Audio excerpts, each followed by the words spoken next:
एतादृशी तव कृपा भगवन् ममापि दुर्दैवमीदृशमिहाजनी नानुरागः। हे भगवान, তুমি নিজের বহু নাম প্রচার করেছ, ওইসব নামে আবার নিজের সর্বশক্তি অর্পণ করেছ। শ্রী নামের স্মরণাদি বিষয়ে কোনো কালের নিয়ম করনি।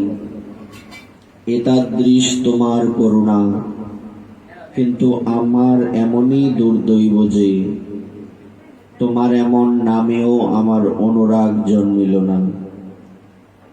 পরমেশ্বর ভগবান শ্রীকৃষ্ণ চৈতন্য মহাপ্রভুর মুখ নিঃসৃত শ্রী শ্রী শিক্ষাষ্টকের দ্বিতীয় শ্লোক আমাদের আস্বাদ্য। এখানে মহাপ্রভু নিজেই ভক্তরূপে ভগবান শ্রীকৃষ্ণের কাছে প্রার্থনা জানাচ্ছেন, নামে আমার রুচি এলো না, অনুরাগ জন্মালো না। ভক্তের দুঃখ কি? ভক্তের কোনো দুঃখ নেই, কিন্তু একটা দুঃখ তো সবসময় থাকে যে আমার নাম করা হলো না, আমার ভজন করা হলো না, আমার সাধন করা হলো না। একটা অভাব সবসময় থেকে যায়। সাধারণ মানুষের অভাবের অন্ত নেই, এই নাই সেই নাই, অমুক তমুক, আবল তাবল। কিন্তু ভক্তের দুঃখ কি না? ভক্তের দুঃখ হচ্ছে আমি তোমার ভজন করতে পারলাম না, আমার হৃদয়টা তোমার চরণে লাগলো না, তোমার সেবা করা হলো না, তোমার ভক্তের সেবা করা হলো না। এখানে মহাপ্রভু নিজেই আমাদের এই শিক্ষা দিচ্ছেন। ইনি বলছেন আমার এমন দুর্দৈব। আমরা অনেক সময় বলি না যে দৈবের কারণে আমার এই দুর্ভাগ্য। এই যে দুর্দৈব, দৈববশত আমার তোমার নামের প্রতি রুচি জন্মালো না, আসক্তি জন্মালো না, অনুরাগ এলো না। অখিল ভক্তি রসময় ভগবান শ্রীমন মহাপ্রভু নাম কীর্তনের সর্বোৎকর্ষ সূচক প্রথম শ্লোকটি পাঠ করলেন। নাম মাধুর্যের স্মৃতিতে ভক্তির অতৃপ্তি স্বভাববশতই প্রভুর মনে হলো। নামের ভেতর দিয়ে কৃষ্ণের কত করুণা, কিন্তু হায়, আমি সেই নাম রসাস্বাদনে বঞ্চিত। এমন কৃষ্ণ নামে আমার অনুরাগ জন্মিল না। চিত্তটি প্রভুর দৈন্য ও বিষাদে সমাচ্ছন্ন হল। তাই পরতত্ত্বের চরম সীমা হয়েও অনর্থযুক্ত সাধকের ভূমিকায় নেমে এসে শিক্ষাষ্টকের এই দ্বিতীয় শ্লোকটি পাঠ করলেন। দেখুন, শ্রীমন মহাপ্রভু অখিল রসামৃত মূরতি, পরতত্ত্বের চরম সীমা। উনি সবার থেকে আলাদা, উনি সবার থেকে উন্নত। যত যত অবতার ভগবানের এসছেন সবাইকে বলা হয় অবতার, আর মহাপ্রভু হচ্ছেন অবতারী। পার্থক্য কোথায়?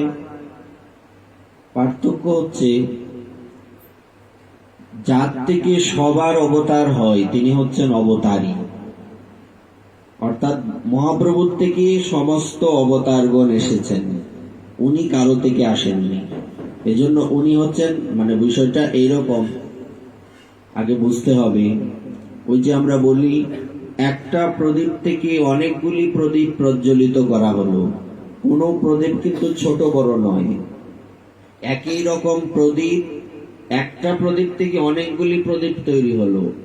একটা প্রদীপ, এখন সবগুলি প্রদীপ যখন দেখা হবে কোনটা ছোট কোনটা বড় বোঝা যাবে কি? কেন সব সমান, কিন্তু একটা পার্থক্য আছে। কি পার্থক্য? পার্থক্যটা কোথায়? যে প্রথম যে প্রদীপটি ছিল এটা হচ্ছে সবার আগে, এটার থেকে সবগুলি প্রদীপ প্রজ্বলন করা হয়েছে, তাই তো। তো মহাপ্রভু হচ্ছেন এরকম, মহাপ্রভুর থেকেই সব অবতার এসছেন, কিন্তু মহাপ্রভু হচ্ছেন আদি, ওনার আগে আর কেউ নেই। তো সেই ভগবান উনি পরতত্ত্বের চরম সীমা হয়েও নিজেকে সাধকের ভূমিকায় নামিয়ে এনেছেন। উনি নিজে সাধনা করেছেন, সাধক হয়েছেন। ভগবান কি কোনো সময় সাধক হয়? কোনো অবতারে কি ভগবান নিজে সাধক হয়েছেন? হননি। কিন্তু কলিযুগে ভগবান সাধক হয়েছেন, নিজে সাধনা করে জগৎকে শিক্ষা দিয়েছেন। উনি আক্ষেপ করে বলছেন, আমার নামে অনুরাগ জন্মালো না। একটা দৃষ্টান্ত স্বরূপ বলা যায়, ইনি যখন জগন্নাথ দেবকে দর্শন করতেন, পুরীতে কেউ গিয়েছেন? এখানে যাওয়া হয়নি। যদি যান, ভিতরে গেলে মন্দিরে দেখবেন গরুর স্তম্ভ রয়েছে। ঘন্টাগুলি দেখেন না, আমরা যে ঘন্টাগুলি বাজাই, এক একটা ঘন্টার উপরে এক এক রকম থাকে কিনা? হ্যাঁ, তো গরুর ঘন্টা হয়, দেখবেন গরুর পাখি বসে আছে ঘন্টার উপরে, গরুর ঘন্টা দেখেননি? তো এইরকম একটা স্তম্ভ আছে পুরীতে। এই স্তম্ভের কাছে দাঁড়িয়ে মহাপ্রভু জগন্নাথ দেবকে দর্শন করতেন, এবং উনি যে স্তম্ভটার সামনে দাঁড়িয়ে জগন্নাথ দেবকে দর্শন করতেন, সেখানে ওনার 3টা আঙুলের ছাপ রয়েছে, দেখবেন 3টা আঙুলের ছাপ স্তম্ভটার মধ্যে। তো ওখানে দাঁড়িয়েই উনি দর্শন করতেন, কাছে যেতেন না। এবং কথায় বলে, ভগবান দূর থেকেই ভালো। যত দূর থেকে ভগবানকে দেখবেন, তত ভগবানের প্রতি ভালোবাসা জন্মাবে।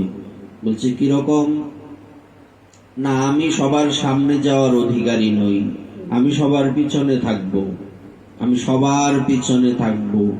একটা মায়ের গান আছে না, কেবল মনে মনে মাকে ডাকবো, কারো কাজে বাধা হলে সাজা দিও যত খুশি, আছে না, সাজা দিও যত খুশি, আমায় একটু জায়গা দাও মায়ের মন্দিরে বসি।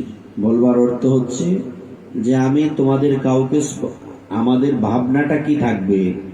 আমাদের ভাবনাটা থাকবে, যদিও এটা আমাদের থাকে না বলে আমাদের কিছু কিছু জায়গায় বিশেষ অপরাধ হয়, যে ভাবনাটা কি থাকবে, আমি ভগবানকে কাছে থেকে দেখার যোগ্য নই।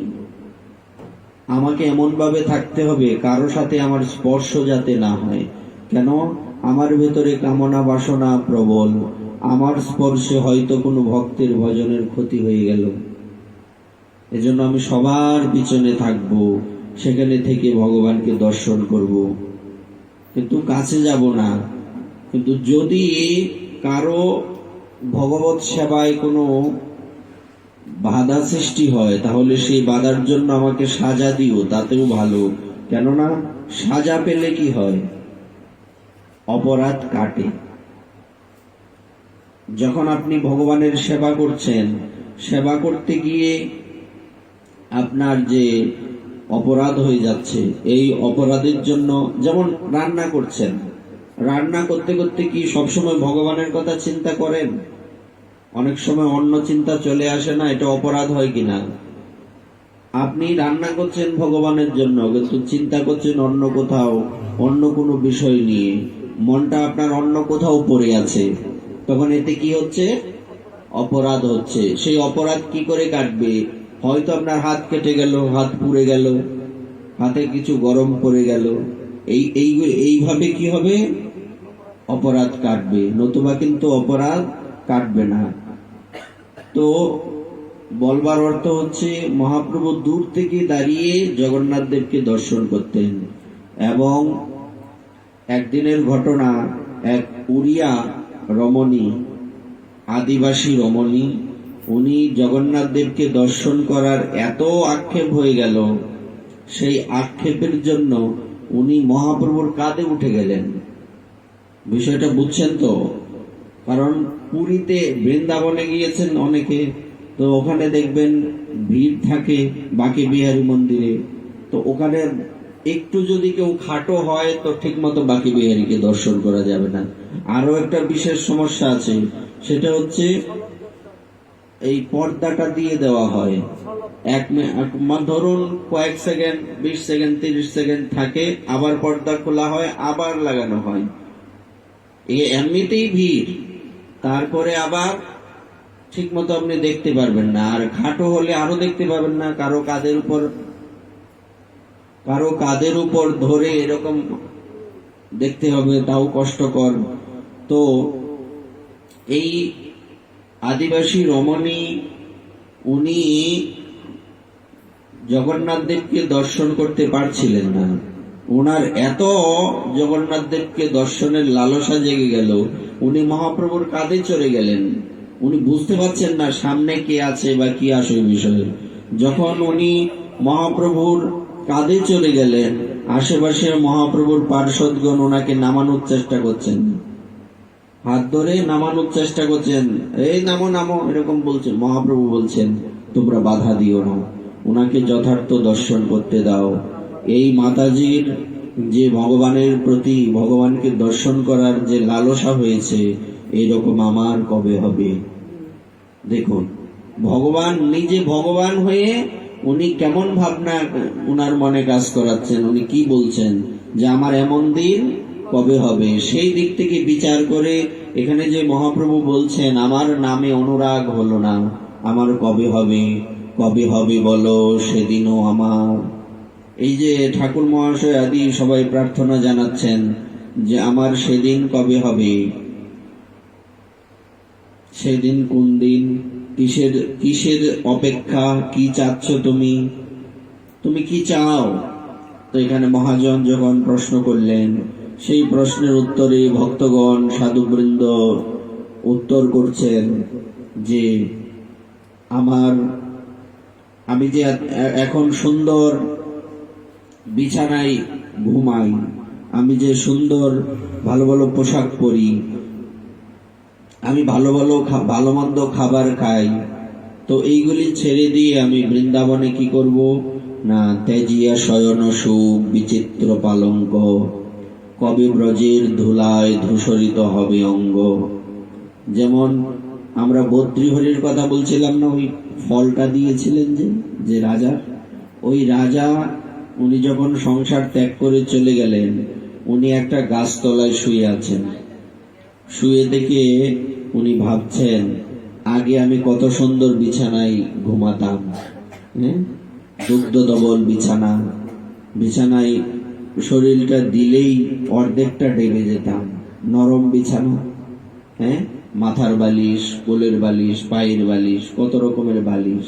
উনি চিন্তা করছেন যে আগে আমার বিছানাটা কেমন ছিল, একটা ছোট্ট বিছানা ছিল, এখন সারা পৃথিবীটাই আমার বিছানা। বৈরাগ্য কাকে বলে দেখুন। লোকে বলে সাধুর কিছু নাই, বলছে সাধুরই সব আছে, বিষয়ী লোকের কিছু নাই। বিষয়ী লোক নিজের ঘরটাকে নিজের মনে করে, পাশের ঘরটাকে আরেকজনের মনে করে, কিন্তু সাধু সারা পৃথিবীটাকেই আপন মনে করে। তো আগে কি বলছে, কোথায় থাকতাম, ছোট্ট একটা বিছানার মধ্যে, এখন আমার বিছানাটা কোথায়, সারা পৃথিবী আমার বিছানা, যেখানে ইচ্ছা সেখানেই আমি ঘুমাতে পারবো। আগে বালিশ ছিল ভালো, এখন বালিশ কি বলছে, হাত দুটোই বালিশ, হাত দুটোই তো বালিশ। এখন যখন ইচ্ছে আমি শুতে পারবো, যখন ইচ্ছে উঠে পড়বো, এখানে কোনো আর কলিও আমাকে স্পর্শ করতে পারবে না। ভালো ভালো বিছানায় ঘুমালে ঘুমেই হবে, ওখান থেকে সময় মতো উঠতে পারবেন না, না হবে মঙ্গল আরতি, না হবে ভজন, আর একটু পরে উঠি, কিন্তু মশার কামড় খাবেন। আর চতুর্দিকে শক্ত বিছানা, কিংবা বিছানাই নেই, মাটিতে শুয়ে আছেন, বালিশ নেই, মাটিতে মাথা দিয়ে, হাতের মধ্যে মাথা দিয়ে শুয়ে আছেন, তখন আপনার কি মনে হবে, ঘুমটা তাড়াতাড়ি ভাঙবে তো? সিদ্ধ বাবার জীবনীতে আছে, ইনি যে একটা ছোট্ট চৌকির মতো ছিল, তো একদিন ওনার শিষ্যরা ওই চৌকির মধ্যে গরম জল ঢালছেন, উনি দৌড়ে এসছেন, এই গরম জল ঢালছিস কেন? না, গরম জল ঢালছি এই জন্য, এটার মধ্যে কিছু ছাড় পোকা আছে, উরস, ছাড় পোকাগুলি আপনাকে কামড়ায়, তো ছাড় পোকা আমাকে কামড়ায়, তোদের কি হয়েছে? এটা আপনার কষ্ট হয়। শিষ্যের কর্তব্য কি? গুরুদেবের সুখ বিধান করা। তো এখানে তো ওনাদের কাজ ঠিকই আছে, কিন্তু গুরুদেব দৌড়ে এসছেন। সিদ্ধ বাবা কি বলছেন? সিদ্ধ মনোহর দাস বাবা উনি ছুটে এসে বলছে, এরা আমাকে কামড়ায় বলে আমি সময় মতো ঘুম থেকে উঠতে পারি, আমার ভজন হয়। এরা না থাকলে তো হবে না। মশাগুলি তো আমার বন্ধু, ওই পোকাগুলি আমার বন্ধু, এরা কামড়ায় বলে আমার ভজন হয়। তো সুখে থাকলে ফুকে কামড়ায়, ভূতে গিলায়, কিন্তু দুঃখে থাকলে ভগবানের ভজন হয়। এত সুখ পেলে তো আপনি ভগবানকে ভজন করবেন না, কারণ আপনার তো সুখের প্রতি লালসা। কিন্তু যখন দুঃখ থাকবে কুন্তী দেবীর মতো প্রার্থনা করতে পারবেন। কুন্তী দেবী কি চেয়েছিলেন? উনি কি চেয়েছিলেন?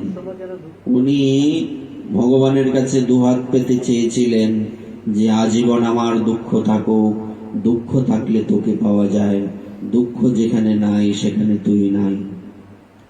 তো ভগবান বলছিলেন, তুমি বুড়ো হয়ে গেছো, তো এই জন্য তোমার মাথায় ভীমরতি চলে এসছে, উল্টো পাল্টা কথা বকছো।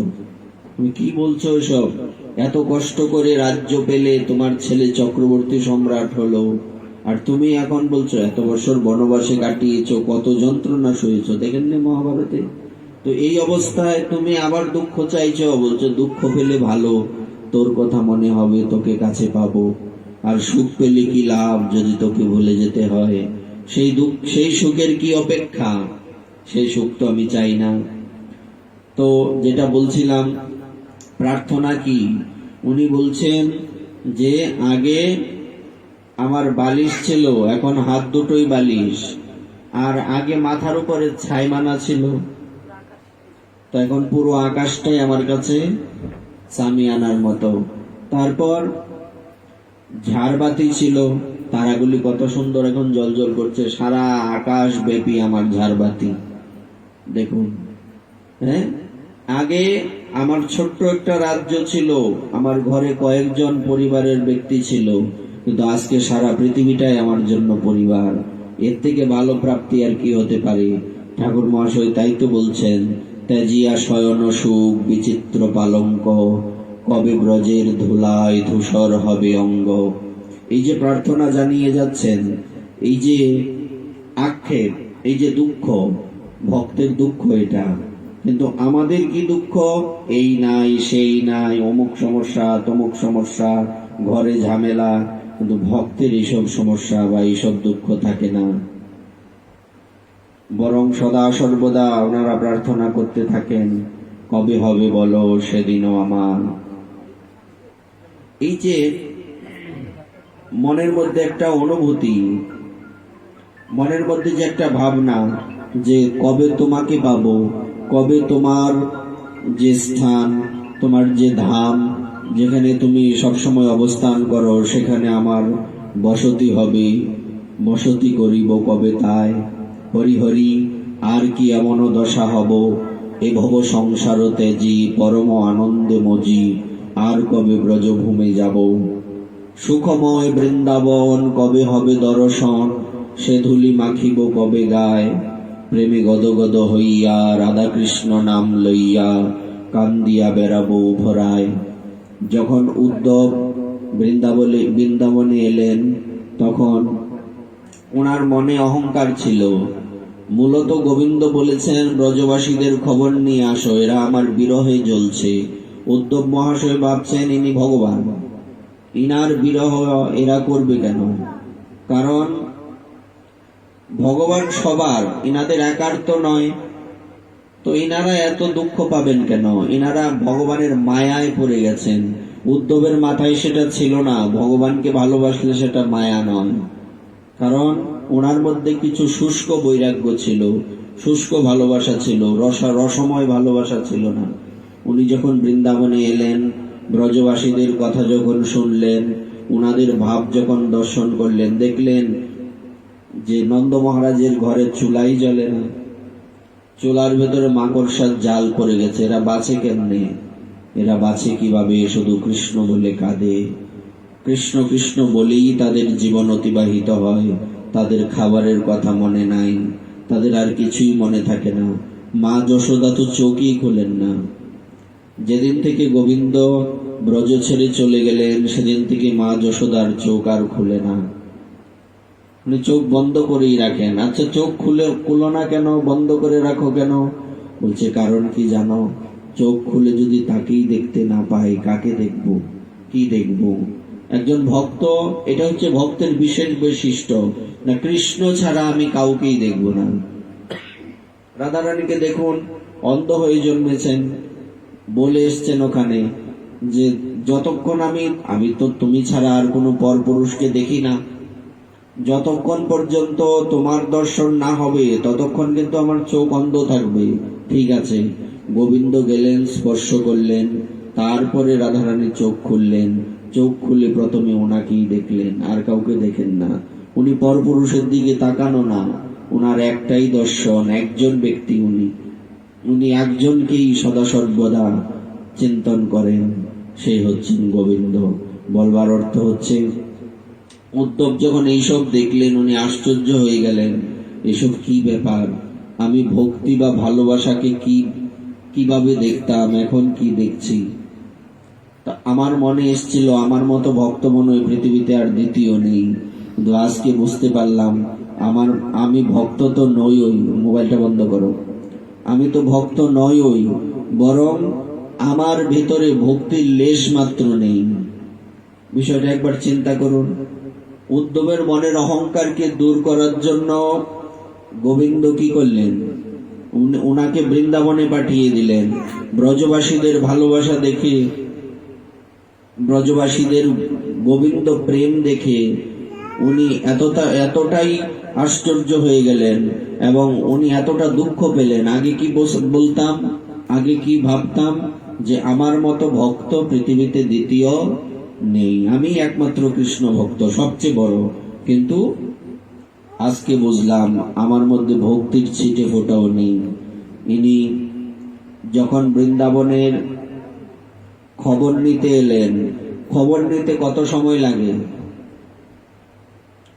একটা এরিয়ার খবর নিতে, ধরুন আপনার কিছু নিজজন আছে, আপনি আসতে পারছেন না, কাউকে পাঠিয়েছেন, গিয়ে দেখো তো তারা কেমন আছে, কতদিন লাগবে? সর্বোচ্চ 2-4 দিন এরকম লাগবে।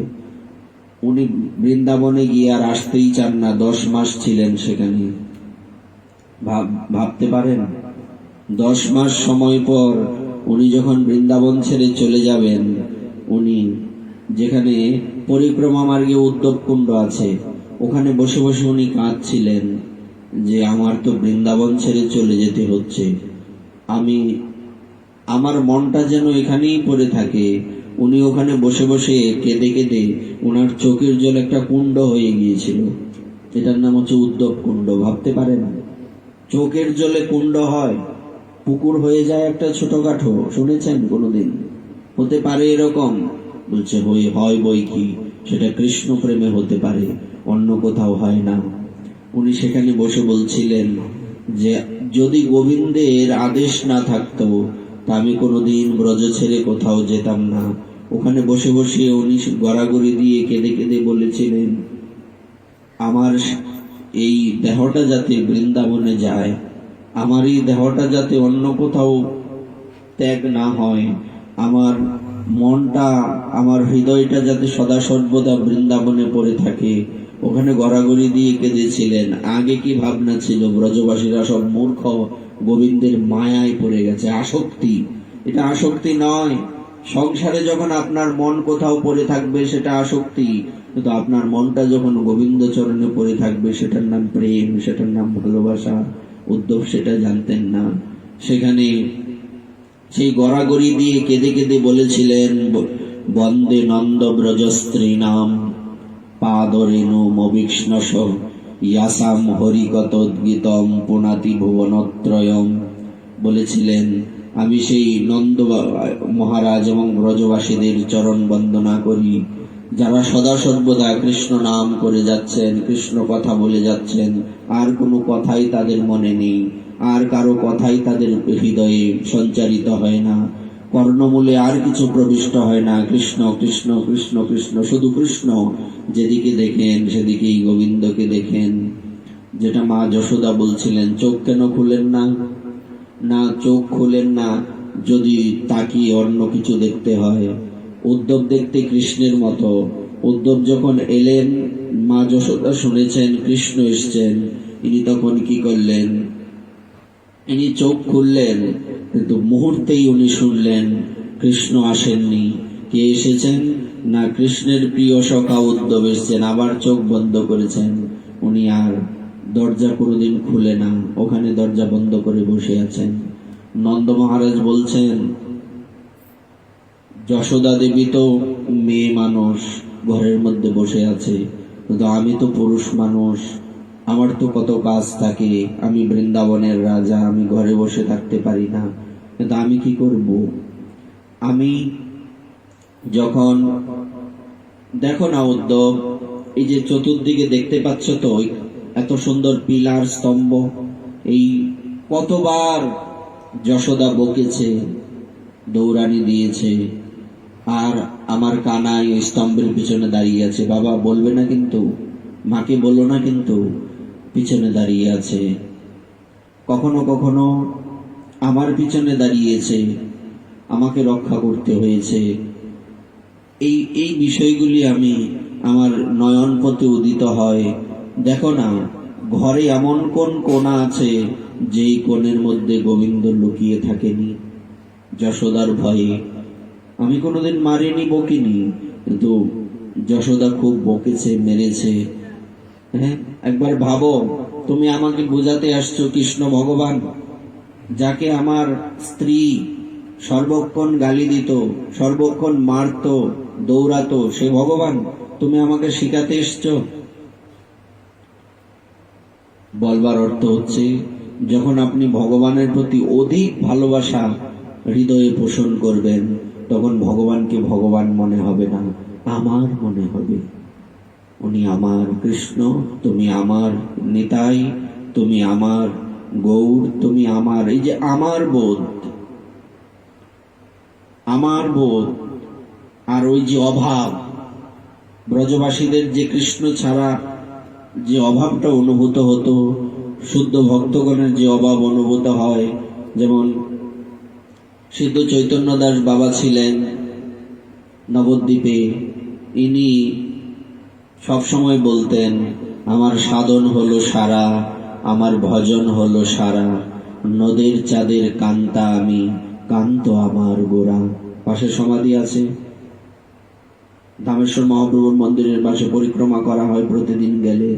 তো সেই সিদ্ধ বাবার একটাই লক্ষ্য ছিল যে আমার সাধন ভজন আমি কিছু বুঝি না, আমার একটাই পরিচয়, নদের চাঁদ শ্রীকৃষ্ণ চৈতন্য মহাপ্রভু আমার পতি, আমি তার স্ত্রী, আমি তার রমণী, আমি তার দাসী।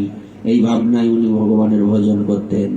তো এই যে একটা অভাব, অভাব তাকে পাওয়ার আক্ষেপ, প্রেমে গদগদ হইয়া রাধা কৃষ্ণ নাম লইয়া কান্দিয়া বেড়াব উভরায়, নিবৃত নিকুঞ্জে যাইয়া অষ্টাঙ্গে প্রণত হইয়া ডাকিব হা রাধানাথ বলি, কবে যমুনার তীরে বরস করিব নীরে, কবে পিব করপুটে তলি। যমুনার জল যেন অমৃত সমান হেন, যমুনার জল কি? অমৃত সমান। সেই জল আমি দুহাত দিয়ে পান করব। বলা হয়েছিল একজন ভক্তের মানসিকতা কেমন থাকবে, বলছে বৃক্ষগুলি কি ফল দেয় না? দেয় তো। নদীগুলি কি শুকিয়ে গেছে? পাহাড়ের গুহাগুলি কি বন্ধ হয়ে গেছে? ওখানে কি মাথা ঠেকানোর জায়গা নেই? ওখানে কি থাকা যায় না, বাস করা যায় না? বলছে যায় তো। হাতই তো আছে খাবারের জন্য, আর পাত্রের কি অপেক্ষা? ভগবান কি তার ভক্তকে রক্ষা করা ছেড়ে দিয়েছেন? উনি কি ভক্তির ভার এখন বহন করেন না? যোগক্ষেমম বহাম্যহম কি আগে ছিল, এখন কি নেই? বলছে আছে। তাহলে ভক্ত কেন অন্যের উপর নির্ভর করবে? ভক্ত তো গোবিন্দের উপর নির্ভর করবে, তার আর কারো উপরে নির্ভর করা লাগবে না। ওই যে আমরা বলি যে এই সমস্যা সেই সমস্যার জন্য আমি ভগবানের ভজন করতে পারি না, এটা একটাও সমস্যা নয়। মূল সমস্যা হচ্ছে আমার হৃদয়টা আমি তাকে দিতে পারিনি। আচ্ছা, কেউ যদি কাউকে ভালোবাসে, সেই ভালোবাসার প্রভাবে কি হয়? তার মধ্যে লজ্জা থাকে তো? চতুর্দিকে তাকিয়ে দেখো তো, তার মধ্যে লজ্জা থাকে? সবার সামনে বলে দেয় আমি তাকে ছাড়া বাঁচবো না, আমার তাকেই চাই। এরকম হয় কিনা? তো এটা কেন করতে পারে? যদিও এটা ভালোবাসা নয়, এই জগতে ভালোবাসা হয় না, আবেগ। কিন্তু বলবার অর্থ হচ্ছে ভালোবাসার মতোই তো সেটা, ভালোবাসার ছায়া। তো কেন সে এটা বলতে পারছে? সে ভালোবেসেছে। তো আমরা যদি ভগবানকে ভালোবাসতাম, ঠিক মতো যদি তাকে মন দিতে পারতাম, এটা কি বলতাম সংসারের এই কারণে আমি প্রসাদ বুঝি হতে পারি না, সংসারের অমুক সমস্যার কারণে আমি ভজন করতে পারি না? তখন তো এইসব মনেই হবে না, কারণ আমার তো তাকে চাই। আমার তো তার চরণ ভিন্ন অন্য কিছু দরকার নেই, তার চরণেই তো আমার পড়ে থাকতে হবে। তার দাস, তার দাসী হওয়ার জন্যই তো আমার মানসিকতা থাকবে, আর তো কিছু থাকবে না। তোমার চরণে আমারও পরাণে লাগিল প্রেমেরও ফাঁসি, সব সমর্পিয়া এক মন হইয়া নিশ্চয়ই হইলাম দাসী। তোমার চরণে আমার পরাণে। আচ্ছা, মানুষ যখন গলায় ফাঁসি দেয় তখন কি গলার গলাটা একাকার হয়ে যায় না? তবেই তো ফাঁসি হয়। তো ভগবানের কাছে ভক্ত প্রার্থনা করছেন, তোমার চরণে আমার পরাণে লাগিল প্রেমেরও ফাঁসি। তোমার চরণের সাথে আমার হৃদয়টা ফাঁসির মতো যাতে লাগে, যে মৃত্যুর আগে আর ছাড়াছাড়ি নেই। ফাঁসির দড়ি কি মৃত্যুর আগে ছাড়ে? তো ভক্ত বলছেন, শোনো প্রভু, ফাঁসির দড়ি তো মৃত্যুর আগে ছাড়ে না, কিন্তু আমার পরাণের সাথে তোমার চরণের যে ফাঁসি লাগবে সেটা যাতে মৃত্যুর পরেও না ছাড়ে। কেন, মৃত্যুর পরে দেহের না মৃত্যু হয়, আত্মার তো মৃত্যু হয় না। এর পরেও যাতে তোমার চরণের সাথে আমার পরাণ বেঁধে থাকে, কাঁঠালের আঠার মতো, যাতে এখান থেকে আর যেতে না হয়, তোমার চরণ থেকে যাতে পতিত হতে না হয়। কীর্তন করো কিনা? মহাপ্রভুর বন্দনা করতে গিয়ে ভোগারতিতে কি বলো? ভজ পতিত উদ্ধারণ। উনি পতিত উদ্ধারণ, পতিতকে উদ্ধার করার জন্য এসছেন। এখন কেউ যদি পতিত থাকে তাহলে ওনার নাম পতিত উদ্ধারণ, সেটা সার্থক হলো কি? উনি যদি পতিত পাবন হন, তো কেউ যদি পতিতেই থাকে তো ওনার পতিত পাবন নামের বিশেষত্ব কোথায়? মৌসম পতিত নাই ত্রিভুবনে দেখো চাই, নরোত্তম পাবন নাম ধরো, ঠাকুর মহাশয় বললেন। আর আমার মতো পতিত আর কোথাও খুঁজে পাবে না। শ্রীকৃষ্ণ চৈতন্য প্রভু দয়া কর মোরে, তোমা বিনা কে দয়ালু জগত মাঝারি, পতিত পাবন হেতু তব অবতার, মৌসম পতিত প্রভু না পাইবে আর। আমার মতো পতিত পাবে না, আমার মতো বিষয়ী পাবে না। বিষয়ী দুর্জন সদা কামরত, কিছু নাহি মোর গণ, গোপীনাথ মম নিবেদন শোনো। এই যে প্রার্থনা করে যাচ্ছেন সাধুবৃন্দ, দেখুন তো কত সুন্দর কথা বলছেন। বিষয়ী দুর্জন সদা কামরত, সদা আমাদের মধ্যে কাম থাকে, প্রেম থাকে না, ভালোবাসা থাকে না ভগবানের প্রতি, জাগতিক ভালোবাসা থাকে, এটা কাম। বিষয়ী দুর্জন সদা কামরত, কিছু নাহি মোর গুণ, গোপীনাথ মম নিবেদন শোনো। এই যে প্রার্থনা জানাচ্ছেন, মৌসম পতিত প্রভু না পাইবে আর। আর কবে এমন হব শ্রী রাসমণ্ডলে যাব, কবে গড়াগড়ি দিব তাই, বংশীবট ছায়া পাইয়া পরম আনন্দ হইয়া পড়িয়া রহিব তার ছায়। কবে গোবর্ধন গিরি দেখিব নয়ন ভরি, কবে হবে রাধাকুণ্ডে বাস, ভ্রমিতে ভ্রমিতে কবে এ দেহ পতন হবে, কহে দিন নরোত্তম দাস। এই যে আক্ষেপ থাকবে হৃদয়ের মধ্যে, এই লালসা থাকবে, এই কামনা থাকবে। ওই যে কাদের উপর উঠে গেছেন, মহাপ্রভু বলছেন তাকে যথার্থ দর্শন করতে দাও। আমার এমন ভালোবাসা ভগবানের প্রতি কবে হবে, কবে হবে বলো সেদিনও আমার।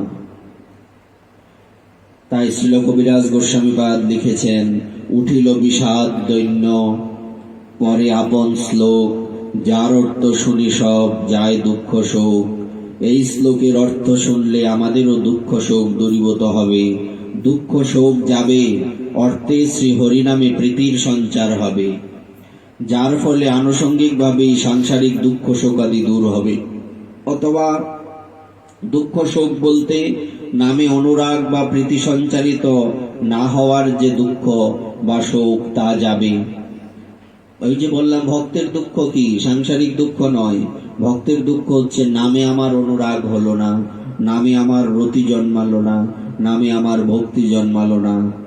কারণ এই দ্বিতীয় শ্লোকে একদিকে যেমন নামের মাধ্যমে শ্রীকৃষ্ণের বিশাল ও বিপুল করুণার কথা বলা হয়েছে, অপরদিকে তেমনি এত করুণাময় শ্রী নামে প্রীতি বা অনুরাগ না হওয়ায় হেতুটিও ব্যক্ত করা হয়েছে। অর্থাৎ একে তো ভগবানের করুণার কথা এখানে বলা হয়েছে, তারপরে বলা হয়েছে এত করুণা থাকা সত্ত্বেও আমার নামে অনুরাগ হলো না। অর্থাৎ এত সহজ রাস্তা, কোনো কিছু করতেই হয় না, পাওয়ার জন্য দৌড়াতে হয় না, পাবার জন্য অনেক কষ্ট করতে হয় না, অনেক দুঃখ সইতে হয় না, অনেক সময় অতিবাহিত করতে হয় না, তারপরও নামে আমার অনুরাগ হয় না। এর থেকে বড় দুঃখ পৃথিবীতে কি হয়? কারণ এটা তো এই নামে দিলা সর্বশক্তি করিয়া আরো নিয়মিত স্মরণে ন কালহ। এই নাম কীর্তনে কোনো সময়ের বিচার করেননি, কে শুদ্ধ কে অশুদ্ধ বিচার করেছেন কি? কোনো বিচার করেননি। তারপরেও নামে আমার রতি জন্মালো না। পৃথিবীর মধ্যে এর থেকে বড় দুঃখ কিছু হয় কি? তা আমাদের তাহলে লক্ষ্য কি? আমাদের তাহলে লক্ষ্যটা কি থাকবে? একটাই লক্ষ্য থাকবে, লক্ষ্যটা হচ্ছে আমার নামে কবে রুচি আসবে, নামে কবে রতি আসবে। ওই যে কালকে বলছিলাম, মনে আছে তো, ওই গোবরের মধ্যে কানের মধ্যে দিলেই হরিনাম, হরে কৃষ্ণ বলবে। কেমন কথা দেখুন তো। আমরা নামদেবের কথা জানি, একজন সাধক ছিলেন, সাধু। তো উনি নামে এতটাই ওনার অনুরাগ বা রুচি জন্মে গিয়েছিল, উনি কি করেছিলেন না, উনি যেদিকেই তাকাতেন সেদিকেই ভগবানকে দেখতেন, সবসময় উনি ভগবানের নাম করতেন। তো উনি একদিন এক শ্মশানের দিকে যাচ্ছেন, হঠাৎ করে সেখানে একজন ভূত এসে সামনে দাঁড়িয়েছে। ওই ভূতকে দেখে নামদেব হাত জোর করে প্রণাম করে বলছে, প্রভু তোমার কত রূপ দেখলাম, নৃসিংহ, বামন আদি, বরাহ, কিন্তু এই রূপ তো কখনো দেখিনি। প্রভু তুমি এত সুন্দর। সেই ভূতের ভেতর থেকে ভগবান বেরিয়ে বলছে, নামদেব বলিহারি, তুমি ভূতের মধ্যেও আমাকে দেখো। বিষয়টা বুঝতে পারছেন তো? তো ভূতের মধ্যেও সে ভগবানকে দেখছে, যে তোমার এত সুন্দর রূপ আমি কোনোদিন তো দেখিনি। হ্যাঁ, কত রূপ দেখেছি, এটা দেখিনি। উনি কোথাও যাচ্ছেন, যে জায়গায় যাচ্ছেন সেই জায়গার ঠিকানা জানেন না। ইনি তখন একটা সামনে খাম্বা পড়েছে, খাম্বাকে বলছে, প্রভু আমার গন্তব্য কোথায়? খাম্বা বলছে, এদিকে যাও। খাম্বার ভেতর থেকে ভগবান বেরিয়ে এসছেন। চিন্তা করা যায়? বলবার অর্থ হচ্ছে আমাদের সেই প্রকার যেদিকে তাকাবো সেদিকে যাতে নামকে দেখি। দেখুন, আরেকটা বুদ্ধি, খুব ভালো বুদ্ধি, দুটো বুদ্ধি। সেটা হচ্ছে কি করবেন, নামের একটা সুন্দর নেম প্লেট তৈরি করবেন, ছোট করে, যা লম্বা করে হোক, যেরকমই হোক, যেখানে জপ করবেন বসে সেখানে লাগিয়ে রাখবেন। এরকম আমাদের আছে, দেখেন, এরকম জপ করার সময় এটা আসনে থাকবে, এরকম আসনে থাকবে। আপনি বলছিলাম না যে আহ্নিক, জপ আহ্নিক করার সময় কি হবে না, চোখ বন্ধ করার কোনো দরকার নেই। কি করবেন, তাকিয়ে কি দেখবেন? সামনে নামকে দেখবেন, হরে কৃষ্ণ। কিছুই যদি চোখে দেখতে না পান, প্রথম অভ্যাস করুন হরিনাম দেখছেন। যখন হরিনামের দিকে তাকিয়ে হরিনাম করবেন, তখন চোখ কখনো বন্ধ হলেও কি ভাসবে চোখের মধ্যে? হরিনামই ভাসবে। হরে কৃষ্ণ দেখবেন, যেদিকে ফিরবেন সেদিকে কৃষ্ণ লেখা। নামাবলীর কথা বলছিলাম কিনা? ওই বৃক্ষটার মধ্যেও সিদ্ধ বাবা যেখানে ভজন করতেন সেই বৃক্ষটার মধ্যে হরিনাম অক্ষর বেশি উঠেছে। যে পরিত্যক্ত বাথরুমে বসে ভজন করতেন সেই পরিত্যক্ত বাথরুমের ভেতর থেকে হরে কৃষ্ণ ধ্বনিত হচ্ছে। কি ভাবছেন বিষয়টা? সামান্য বিষয় তো নয়। তাই আমাদের কি করতে হবে, এটা একটা বিষয়। আরেকটা হচ্ছে প্রতিদিন আপনারা অর্ধেক পৃষ্ঠা হোক, এক পৃষ্ঠা হোক, আরো বেশি হোক, আরো কম হোক, আপনারা হরিনাম লিখবেন খাতার মধ্যে। হরে কৃষ্ণ। খাতাটা এখানে নেই।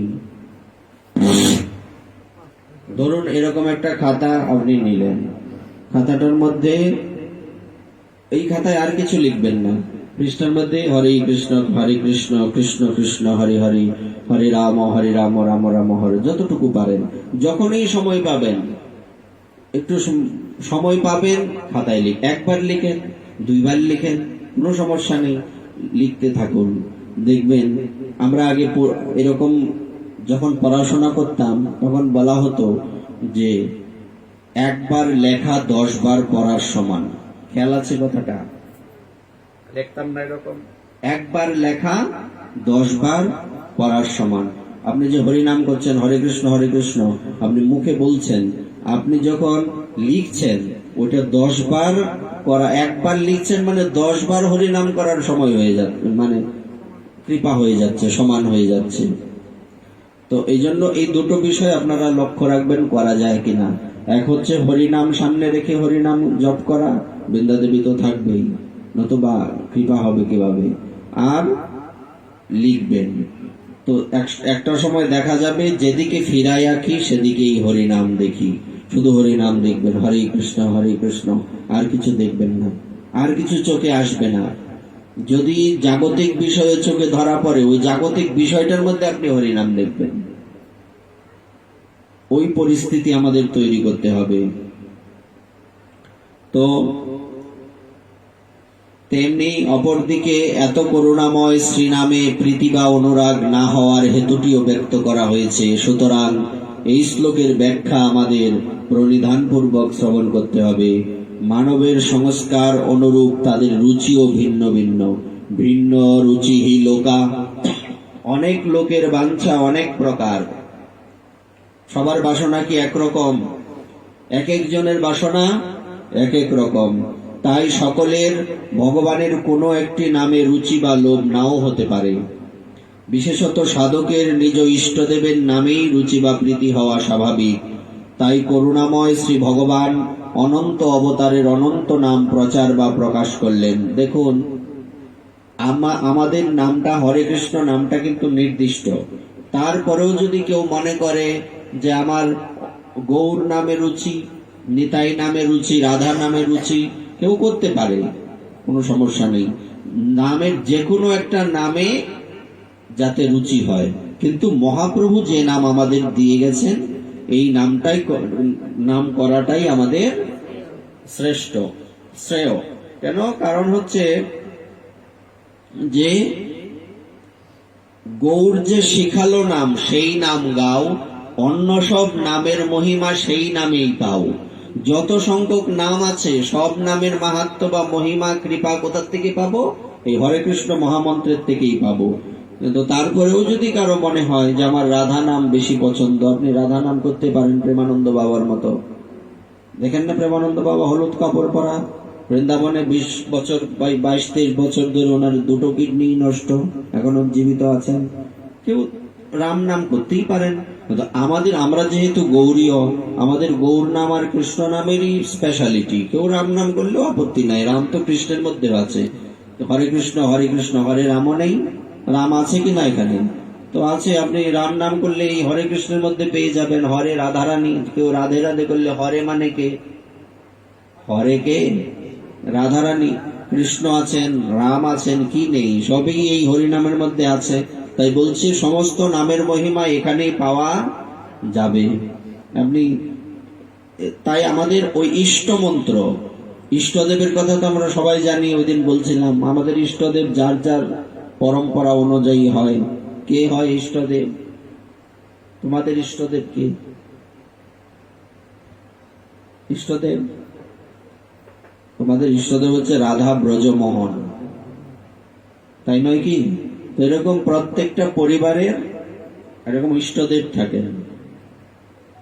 আমাদের রাধা মুরারি মোহন ইষ্টদেব, রাধা বল্লভ, এরকম। তো ইষ্টদেবের প্রতি আমাদের কি থাকবে? ইষ্টদেবের নামের প্রতি রুচি থাকবে। যদিও হরে কৃষ্ণ মানে সব ইষ্টদেবের নাম, কিন্তু বিগ্রহ আলাদা হয়। কৃষ্ণ একই কৃষ্ণ বিগ্রহ, আলাদা কিন্তু নয়, কিন্তু নামটা আলাদা হয়, নাম ভিন্ন। এই কৃষ্ণের নামই ব্রজমোহন, এই কৃষ্ণের নামই রাধা বল্লভ, এই কৃষ্ণের নামই মুরারি মোহন, রাধা বিনোদ, যাই বলি একই নাম, কিন্তু আরাধ্য পরিবার ভেদে আলাদা হয়। যেমন ঠাকুর মহাশয়ের হচ্ছে রাধা ব্রজমোহন, শুধু রাধা ব্রজমোহনেরই ছিল, আরো 5টি বিগ্রহ আছে, মোট 6টি বিগ্রহ। রাধারমন এর মধ্যে আছে না, ওই 6টি বিগ্রহ। তো এইরকম এই যার যার ইষ্টের প্রতি কি থাকবে? অনুরাগ বা রুচি আসবে। অনন্ত অবতারের অনন্ত নাম প্রচার বা প্রকাশ করলেন ভগবান কৃপা করে।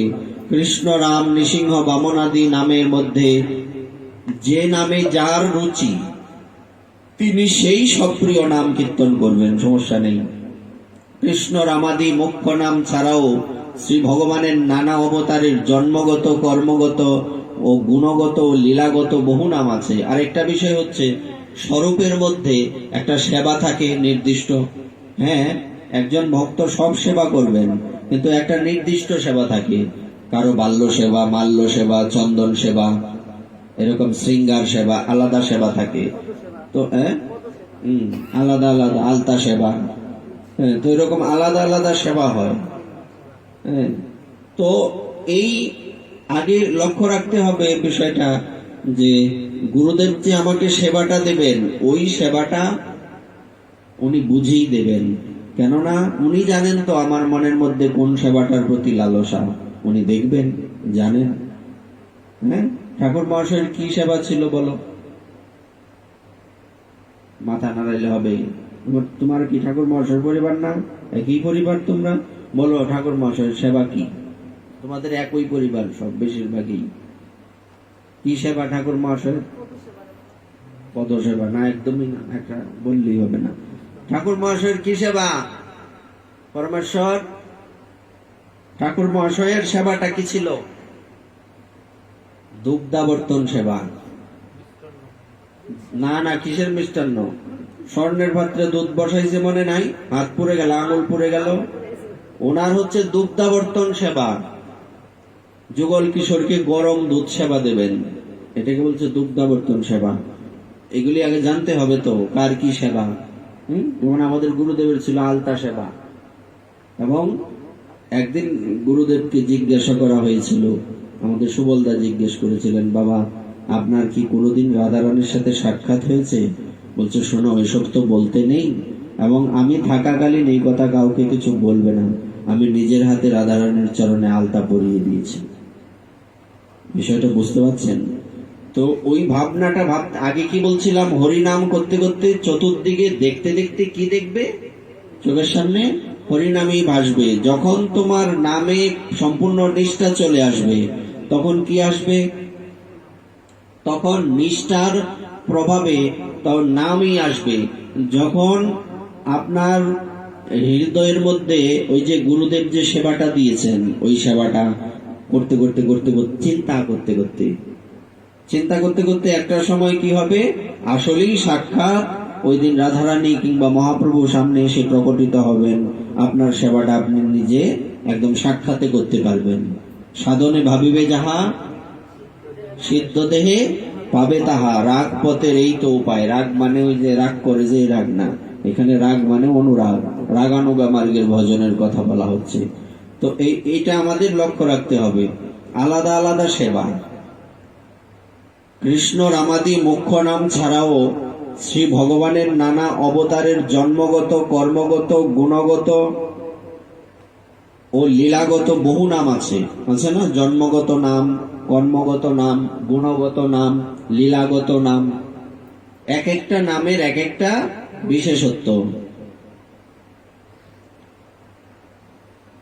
যেমন জন্মানুরূপ নাম যশোদানন্দন, জন্মগত নাম এটা। কেন যশোদানন্দন? যশোদার ছেলে, তাই যশোদানন্দন। হ্যাঁ, নন্দকুমার, নন্দের ছেলে। দাশরথী, কার নাম? দাশরথী। এই নামটা কোনোদিন শুনছি কি আমরা? কৃষ্ণ না, কৃষ্ণের কেন, অন্য কারো চিন্তা করেন দাশরথী কার নাম হতে পারে? দশরথের পুত্র, তাই দাশরথী। কে দশরথের পুত্র? কে? আচ্ছা। কর্মানুরূপ নাম গোবর্ধনধারী, উনি কর্ম করেছিলেন, গোবর্ধনকে ধারণ করেছিলেন, এই জন্য ওই কর্মের কারণে তার নাম হয়েছে গোবর্ধনধারী। 7 দিন 7 রাত্রি উনি গোবর্ধনকে বাম হাতে ধরেছিলেন। পুতনা মুক্ষণ, পুতনাকে বধ করার জন্য পুতনাকে বধ করেছেন। এখানে কি পুতনা বধ বলা হয়েছে? কি বলছে? পুতনা মুক্ষণ। এটার অর্থটা কি? পুতনাকে তো উনি বধ করার জন্য, বধ করার উদ্দেশ্যে মারেননি, উনি উদ্ধার করার জন্য, মুক্তি দান করার জন্য। মুক্তি দেননি কিন্তু মাতৃগতি দিয়েছিলেন, ধাত্রীগতি। চিন্তা করা যায়? মারতে এসে মা হয়েছেন। তাই তো সুখদেব প্রভু বলছিলেন, পরীক্ষিত তুমি একবার চিন্তা করে দেখো, পৃথিবীর ইতিহাসে এমন কি কেউ আছে যাকে মারতে আসলে মা হওয়া যায়? আছে পৃথিবীতে? মারতে এসে মা হয়েছেন। তবে যদি ভজন করে সে কি পাবে? সে কি পাবে? শত্রু ভাবনা পোষণ করে, শত্রু ভেবে ভগবানের ভজন করে, এটাও একটা ভজন। শত্রু ভাবনায় এটাও যদি ভজন হতে পারে, শত্রু ভাবলে, তো ভজন করলে কি হবে? ওই যে ভগবান বলেছেন, কেউ যখন আমার চরণে 1টি পত্র তুলসী অর্পণ করবে, সেই 1টি তুলসী পত্রের যে ঋণ, আমি সেই ঋণ থেকে মুক্তি পাই না, মুক্ত হতে পারি না। ভগবান নাকি ঋণী হয়ে যান। 1টি মাত্র তুলসী পত্র ভগবানের চরণে দিলে উনি ঋণী হয়ে গেলেন। তাহলে এর থেকে বড় প্রাপ্তি পৃথিবীতে হয় কি? হতে পারে? কোনোদিনই সম্ভব নয়। কংসারী, কংসকে বধ করেছিলেন কংসারী। রাবণারী, রাবণকে বধ করেছিলেন। গুণানুরূপ নাম দয়াময়, গুণের গুণ, দয়া করেন তাই দয়াময়। ভক্তবৎসল, ভক্তকে ভালোবাসেন, এটা কি? গুণ। আমরা বলছিলাম ভগবানের কথা কয় প্রকার? ভগবানের কথা কয় প্রকার? কি কি? ভগবানের কথা কত প্রকার? ভগবানের কথা হচ্ছে 4 প্রকার। নাম, রূপ, গুণ, লীলা। এর বাইরে আর কোনো কথা নাই। এটা তো একটা কথা। ভগবানের কথা কত প্রকার? ভাগবত পাঠ হোক আর যত কথাই হোক, কথার একটা প্রকার আছে। এই 4টির বাইরে কোনো কথাই নাই। হয় নামের কথা হয়, নয় গুণের কথা হয়, রূপের কথা হয়, না লীলার কথা হয়। এই 4-এর বাইরে কোনো কথা নাই ভগবানের। তো কথা কত প্রকার? 4 প্রকার। নাম, রূপ, গুণ, লীলা। এগুলি মুখস্থ রাখতে হবে। তারপর লীলানুরূপ নাম কি? দামোদর, দামবন্ধন, লীলা, লীলার নাম। তারপর রাসবিহারী, রাসলীলা।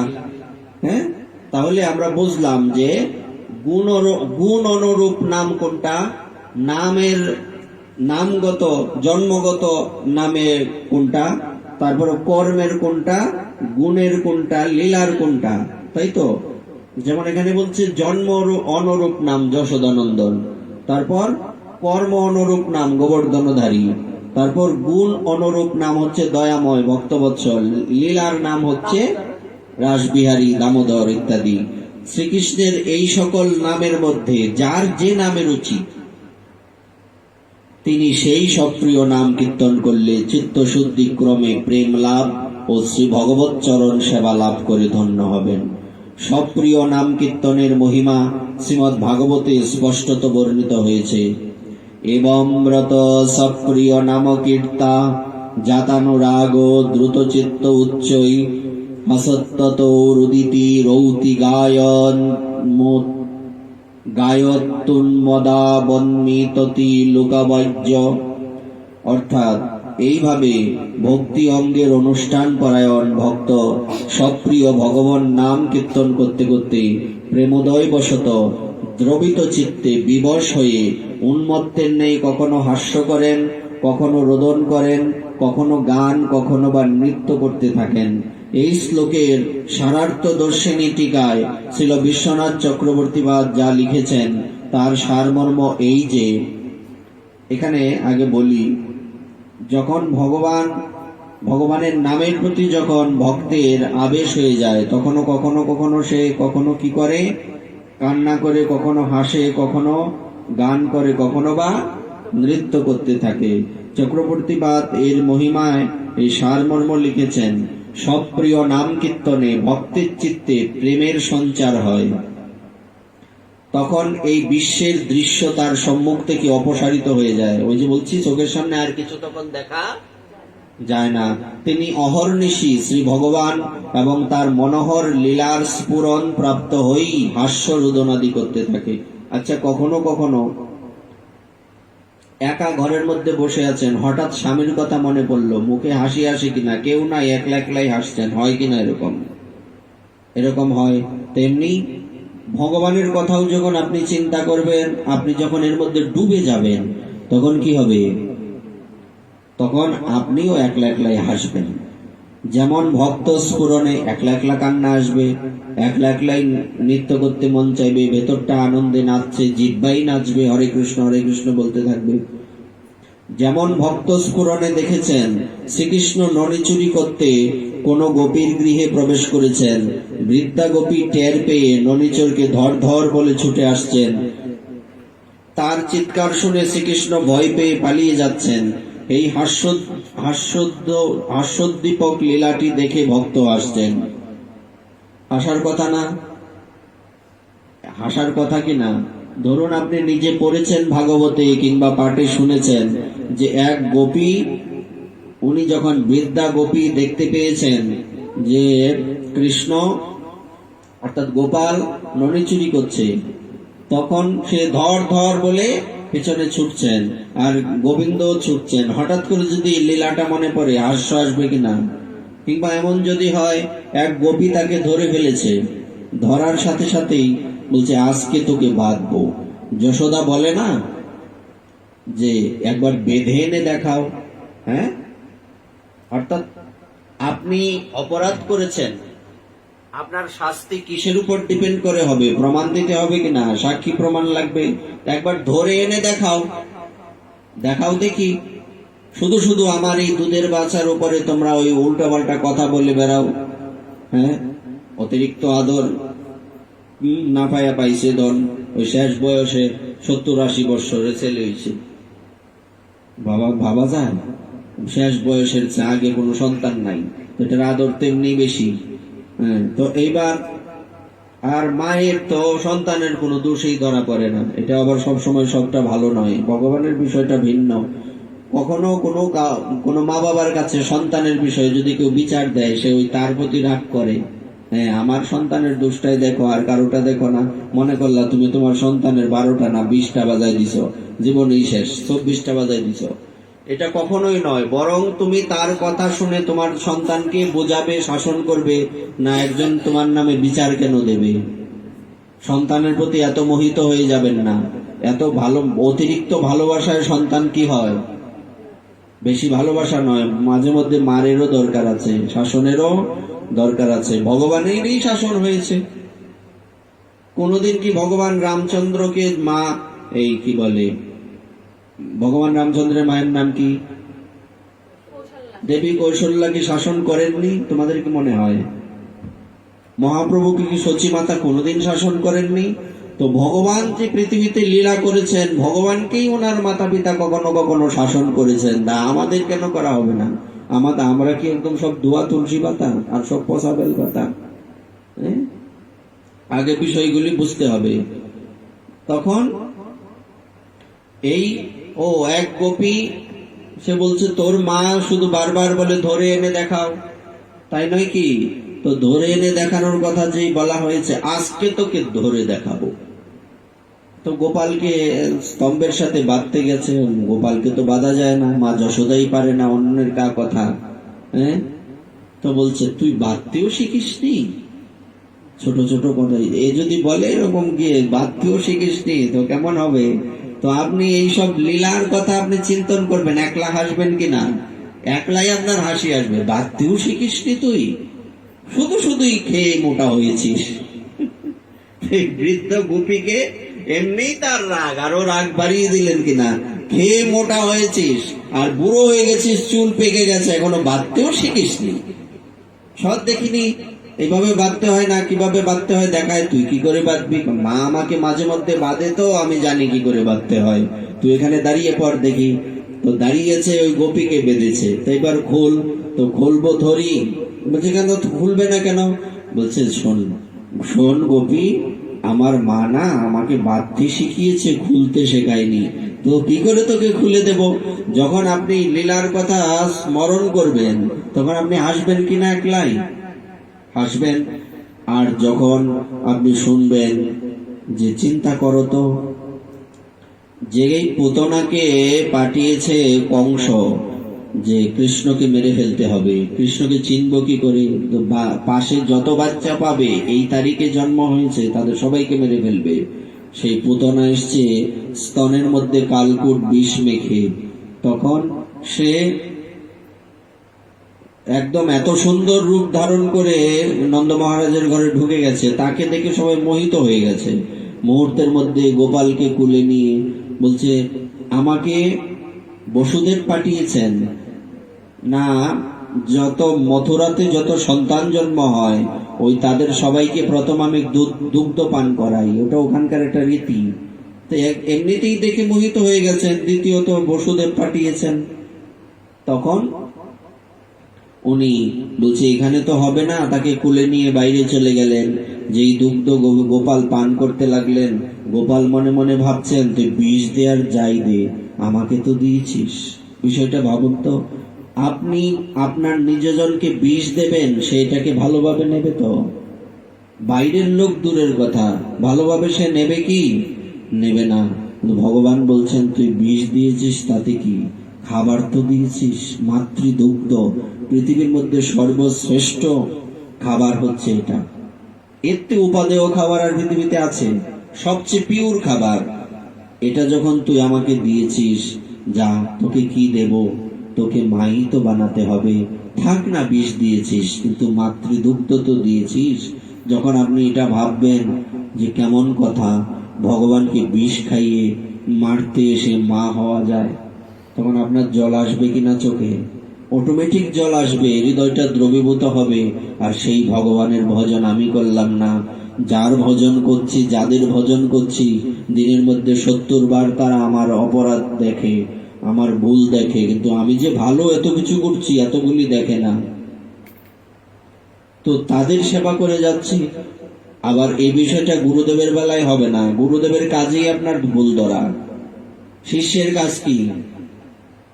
আপনি যদি এটা ভাবেন যে গুরুদেব সারাদিনে আমি গুরুদেবের কথাই চলি, একটা এদিক সেদিক হয়ে গেলে গুরুদেব শাসন করেন, বকেন, কথা বলেন না, তো এটার সাথে মিলাতে যাবেন না।